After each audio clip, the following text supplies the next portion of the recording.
दुनिया की सबसे कीमती या वस्तु क्या है दोस्तों? क्या आप जानते हैं?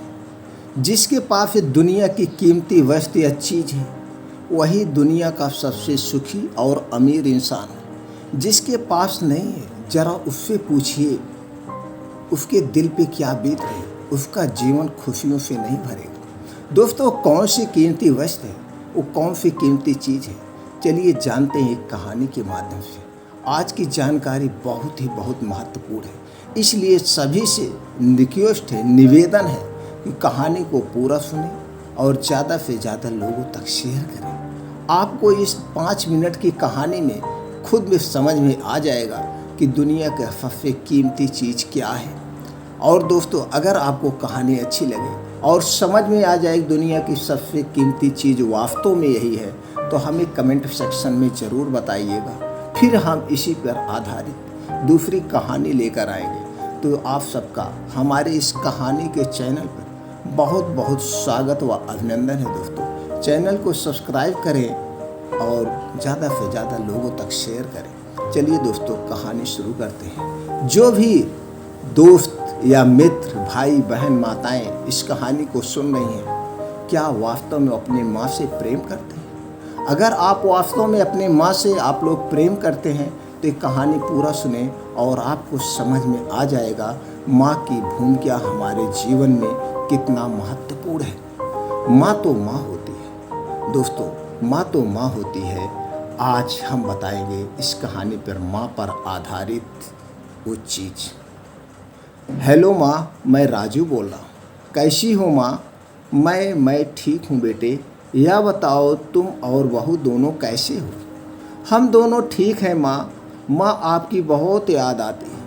अच्छा सुनो माँ, मैं अगले महीने इंडिया आ रहा हूँ तुम्हें लेने। क्या? माँ बोली। हाँ माँ, अब हम सब साथ ही रहेंगे।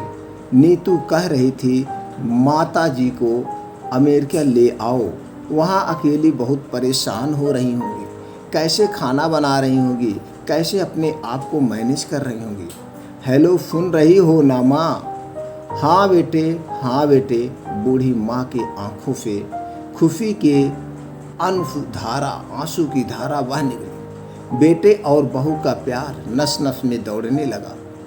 जीवन के 70 साल गुजार चुकी माँ ने जल्दी से अपने पल्लू से आंसू पोंछे और बेटे से बात करने लगी। पूरे 2 साल बाद बेटा घर आ रहा था। बूढ़ी माँ ने मोहल्ले भर के दौड़ कर यह खबर सबको सुना दी। सभी खुश थे कि चलो बुढ़ापा चैन से बेटे और बहू के साथ गुजर जाएगा। राजू अकेला आया था। उसने कहा कि माँ, हमें जल्दी ही वापस जाना है, इसलिए जो भी रुपया पैसा किसी से लेना है वो लेकर रख लो और तब तक मैं किसी प्रॉपर्टी डीलर से मकान की बात करके आता हूँ। मकान? माँ ने पूछा अचंभित होकर। हाँ माँ, आप ये मकान बेचना पड़ेगा, वरना कौन इसकी देखभाल करेगा? हम सब तो अब अमेरिका में ही रहेंगे। बूढ़ी माँ आंखों से मकान के कोने कोने को ऐसे निहार रही है जैसे किसी आबोध बच्चे को सहला रही। आनन फानन और औने पौने दाम में राजू ने मकान बेच दिया। सावित्री देवी ने वो जरूरी सामान समेटा जिससे उनको बहुत ज़्यादा लगाव था। राजू टैक्सी मंगवा चुका था। एयरपोर्ट पहुंचकर राजू ने कहा, माँ तुम यहाँ बैठो, मैं अंदर जाकर सामान की जांच और वेंडिंग जैसे वीज़ा का काम निपटा कर आता हूँ। ठीक है बेटे। सावित्री देवी वहीं पास ही बेंच पर बैठ गई। सभी काफ़ी समय बीत चुका था, बहुत समय निकल गया।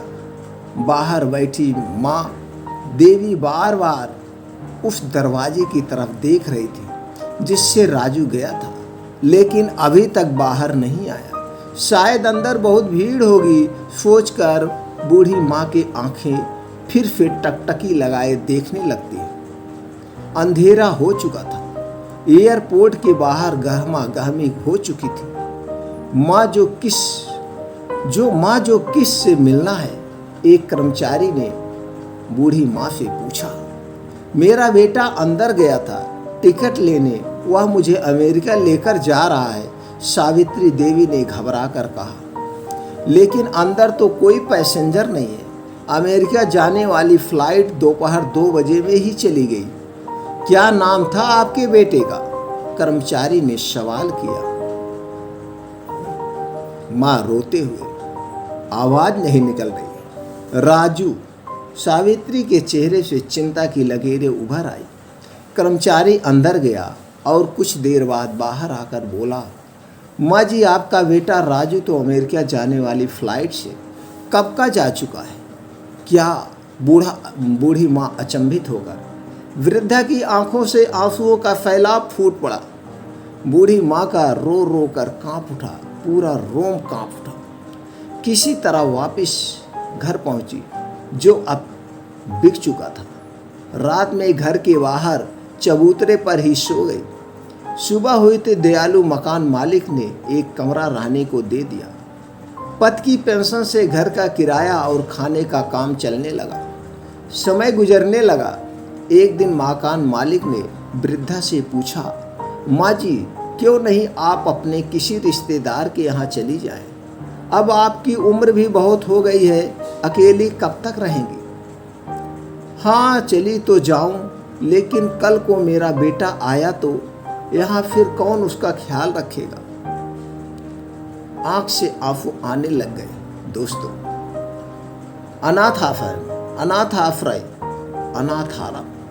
दिल को छू लेने की बिनती।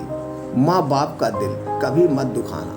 शिक्षा, माँ तो माँ होती है।